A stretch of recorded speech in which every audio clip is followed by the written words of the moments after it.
बिस्मिल्लाहिर्रहमानिर्रहीम। अस्सलाम वालेकुम व्यूअर्स, आप देख रहे हैं ज़हरा अहमद किचन सीक्रेट्स। अल्लाह ताला आप सब पर अपनी खास रहमतें और बरकतें नाज़िल फरमाए और फरवानी अता फरमाए आपके रिस्क में, आपके खानों में। जी तो आज हम बनाने जा रहे हैं ढाबा स्टाइल मूंग दाल। बहुत आसान बनाने में और आप देख सकते हैं इसकी लुक कितनी अच्छी आ रही है और खाने में उससे कई ज़्यादा मज़ेदार है। तो बहुत सिंपल है। इसके लिए हमने क्या करना है, सबसे पहले हमने ले लिया ऑयल। दाल को साफ़ करके वॉश करके भिगो के आधे घंटे के लिए रख लें। ऑयल लिया, उसमें 1 टीस्पून हमने ज़ीरा जो है वो फ्राई कर लिया। उसके बाद हमने इसमें ऐड कर दिया है प्याज। एक प्याज बारीक काट के इसमें हमने ऐड कर लिया और आपने इसको कर लेना है लाइट ब्राउन।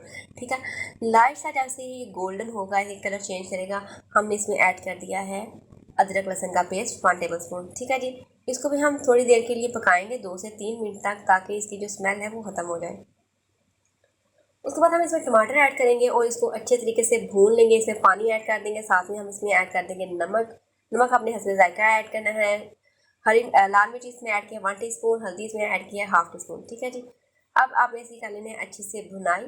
ठीक है, जितनी आपने अपने खाने में कोई भी खाना बना रहे हैं उसकी भुनाई आपने अच्छी की हुई है, आपका खाना वो उतना ही ज़बरदस्त, लजीज, खुश जायका और खुशनुमा नज़र आएगा। ठीक है जी, अब ये जो तरी ऊपर आई है ना, ऑयल है, इसको आप रोगन कह लें। ठीक है, इसको आप हम निकाल लेंगे थोड़ी सी। ये मैं आपको बाद में बताऊंगी कि हम इसका क्या करेंगे, ये हम क्यों निकाल रहे हैं।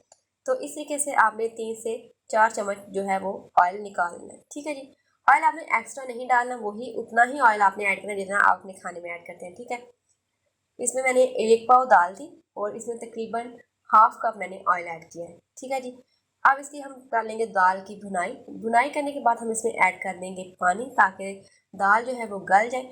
लेकिन आपने दाल को इतना नहीं गलाना कि वो हलीम टाइप बन जाए।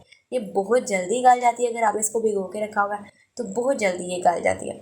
लेकिन आपने क्या करना है, आपने इसको दानेदार रहने देना है। ठीक है, अगर आप इसको हलीम की तरह बना देंगे तो शायद इसका जायका इतना अच्छा नहीं आएगा जितना कि दानेदार आपकी दाल होगी उससे आएगा।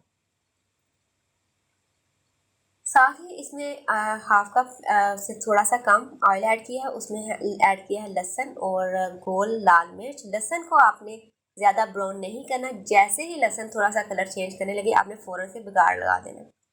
उसके बाद इसमें ऐड कर लिया है धनिया, हरी मिर्च। ये मैंने फ्रीज़ करके रखे होते हैं, तो वो ताकि जो है बच्चे होते हैं, इसलिए खाने में बंदा काफ़ी लेट हो जाता है। ये ट्रिक्स होते हैं कि आप जल्दी से झटपट खाना बना लें अगर आपने ये चीज़ें पहले से बना के काट के रखी हुई हैं। ठीक है जी, हमारी दाल जो है वो रेडी है। इसमें कोई आपने एक्स्ट्रा मसाले ऐड नहीं करने, जस्ट हमने इसमें ज़ीरा ऐड किया, ना ही हमने इसमें धनिया ऐड किया, ना गर्म मसाला, ना लाल मिर्च काली मिर्च, कुछ भी ऐड नहीं किया। सिर्फ नमक, हल्दी और लाल मिर्च और ज़ीरा ऐड किया। तो ये जो हमने निकाल के रखा था ऑयल, वो इस तरीके से हम इस पर डाल के इसको सर्व करेंगे ताकि इसका लुक जो है वो बिल्कुल ढाबा स्टाइल आए।